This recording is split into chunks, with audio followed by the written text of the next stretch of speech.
First and foremost, let me introduce myself. Amos Onderi is my name, a member of County Assembly for a ward called Bokimonge in Bomachaga, Borabu, and also doubling up as the Chairman Committee on Implementation at the Kisii County Assembly. First speaker, I want to address myself to the legality of the activities that took place. Now, Article 177 of the Constitution, as read together with Section 9 of the County Government Act of 2012, outlines what the responsibility of the member of the County Assembly is.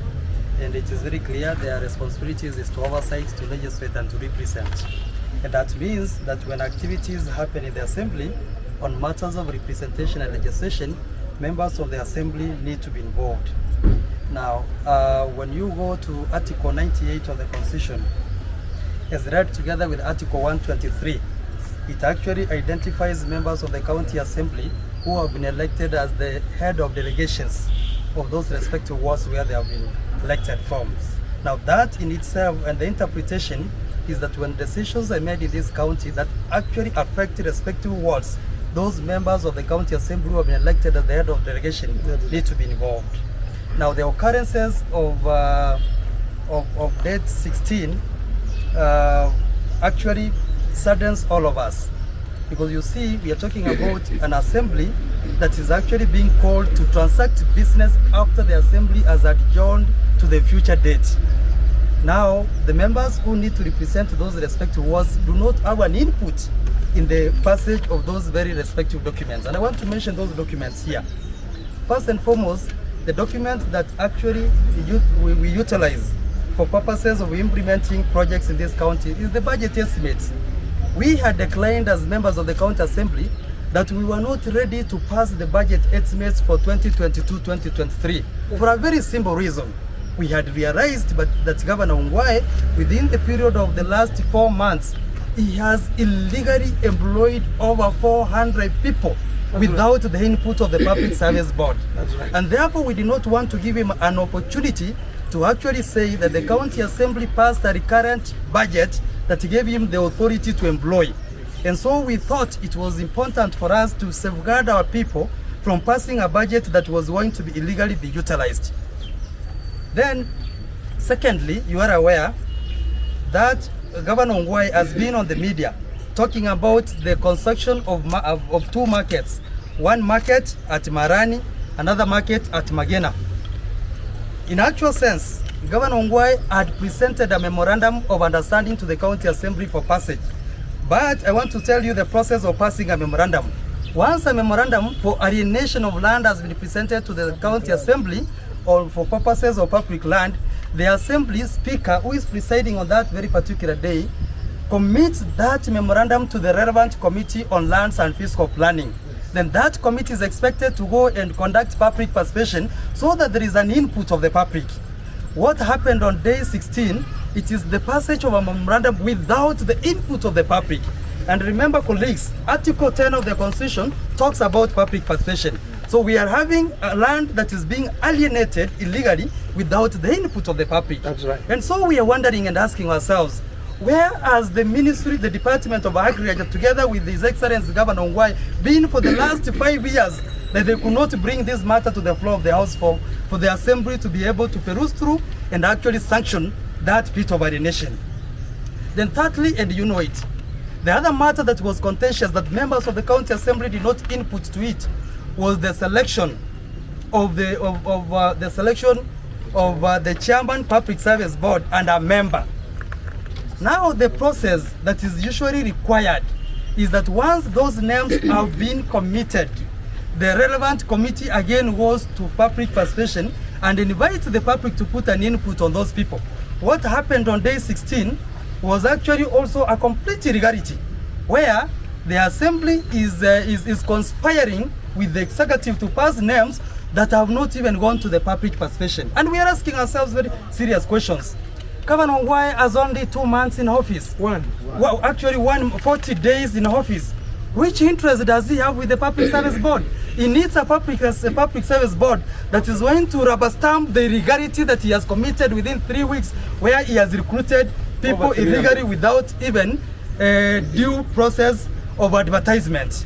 And that is why these members of the County Assembly here, I have said, and we are determined that all the violations of the law that have been committed, we are going to work the journey and ensure that we safeguard the interest, particularly, and this should be considered as an economic crime, because without it being considered an economic crime, this county government or the people of Kisii County are going to lose millions of money through this illegality that was committed on day 16 of this month. And I thought it's important to say that. Thank you. Thank you. All right, honorable members of the Fourth Estate, I want to say that we are happy you are here to help us execute matters of county importance. My name is Devins Onuso, an MCA representing the people of Masige East, and again the Deputy Speaker of Kisii County Assembly, who for the last 1 year has been in an acting capacity as the Speaker of Kisii County Assembly. It's good to let you know that on 15th of June, that was on Wednesday last week, our Assembly did adjourn Sine until the next elections or the results, after which we will have a convention or a meeting of the new Assembly. During the time, we had observed all the rules and the calendar of the County Assembly. Our calendar reads that we will be having, or we have been having, sittings on Tuesdays and Wednesdays of every week. And according to the SRC circular and our standing orders, the capping is you can only have a maximum of 4 sittings per week. So we exhausted our sittings on 14th and 15th of June 2022. While we had adjourned, we had information that a given group of members of County Assembly with a person who purported to be presiding over the sitting had a sitting on Thursday, the 16th. We sent our majority leader, Honorable James Anunda, who is here, and I will ask him to speak later. We sent the Honorable Ismail, the chairman of the Committee of Agriculture, who is here, to go and ascertain whether that is true or it was propaganda.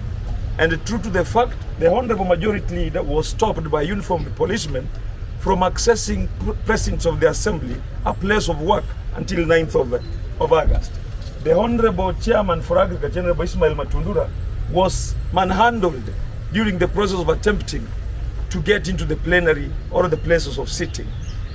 We then proceeded to report a case to the police at the OB Center. Honorable James Anunda, if you can read for me the OB number. After reporting on 16th, we have been waiting to be updated on the progress of the case that we reported. From 16th, today is 27th, so far nothing has happened. We have come here to first of all check on the progress of a case that was reported. And the OCPD, as Mr. Thomas has told us, he requests for some time to ascertain who took over the case and what is the progress. And we want to agree with him that because he promised to give us a feedback in a moment when he has ascertained who took over the case and what the progress is. Without much ado, allow me say 1 or 2 things. That a county assembly is run by the speaker. And once it adjourns and die, the only person who can call for another sitting is the speaker under the request of the majority leader or the minority leader. That was not done. So any business which has been purported to have been done on the 16th through a sitting that is illegal ab initio is null and void. Having said that, allow me welcome the majority leader, Honorable James Anunda, representing the people of Masimba, to say something. But before that, it's good to put the record straight. We had a change of leadership once the former leader of majority, Honorable Gugu, decamped ODM. We had a communication from the Secretary General of ODM, Honorable Sifuna, categorically stating that they have changed the leadership of the House in Kisii County Assembly. Consequently, Honorable James Anunda was nominated the County Assembly Majority Leader, and Honorable Protas Moindi, the County Assembly Majority Whip. That should go on record. No, that communication was done by none other than the acting speaker, Mr. Onuso, who is speaking, and it is in record, and the answer is there. Any other information to the contrary is null and void. Honorable James. Thank you, members. Thank you, members of the Fourth Estate. As earlier indicated, I'm James Rienganunda, MCA Masimba, and Majority Leader, Kisii County Assembly. It is very unfortunate, in fact worrying, that such a matter that was reported last Thursday till now has not come to the attention of the DCI Kisii.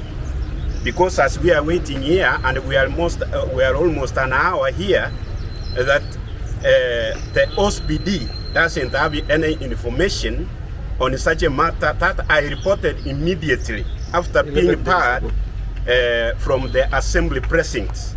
So, members of the press, there is a matter that is going round. Even yourselves, you know that the assembly is an open place where even members of the public can be able to go and even themselves, because we have a place where members of the public can come and listen on what is being transacted on the floor of the house. So members of the estate, we are worried as a county assembly that a few people under the guidance of our governor who is going out, His Excellency James Elvis Omalibongwai. And in fact, it is very unfortunate that he himself, you can see all these honorable members who are here, that they were part, they didn't have even information that there was a sitting on the 16th, even when we had adjourned Sine on Wednesday, the 15th of June this month. So members of the press, that is all I want to say for now, and I want to thank you most sincerely. Allow me also the OB number for record purposes. As he opens, allow me. The OB number is dated on the 16th, OB number 93. OB number 93 of the 16th. This is the Honorable Ismail Matundura, member representing the people of Bogiakumu, and also the chairman of the Agriculture Committee. Yes, I'm Ismail Matundura, MCA Bogiakumu Ward. We are adjourned on the 15th, Wednesday, June 2022. The following day, on the 16th, we heard that there was a business going on in the assembly. I was the first person to reach there. The moment I tried to enter into the assembly, the doors were locked at the reception. Opening the door, I got around 8 police officers. In fact, they carried me out. They carried the assembly is being manned by CCTV 24 hours. So I asked the DCI even to ask that video. They can go through it to see what we are saying is true. So I went out, I called my colleagues that there is a business going on here. When they came, leader majority is the second person who came. By that time, the security officers extended their security to the main gate. So nobody was allowed to enter during that time. So that is what happened, and then we proceeded to here to the police and recorded the statement. Thank you. What we will wish our government of Kenya, which has all operatives on, first of all, we want to call upon the EACC to move with speed. A matter that was reported 11 days ago, by now we should be having a report. Number 2, we want to talk about the DCI. I think there is laxity everywhere, and I'm calling upon Waziri Matiang'i to put pressure so that we have the interest of the people being listened to. The amount of laxity we are here is because we have been in this county and we know the exiting governor, one Elvis Omalibongwai, the extent it can go. We are ready, and then finally, the control of budget. It is laughable.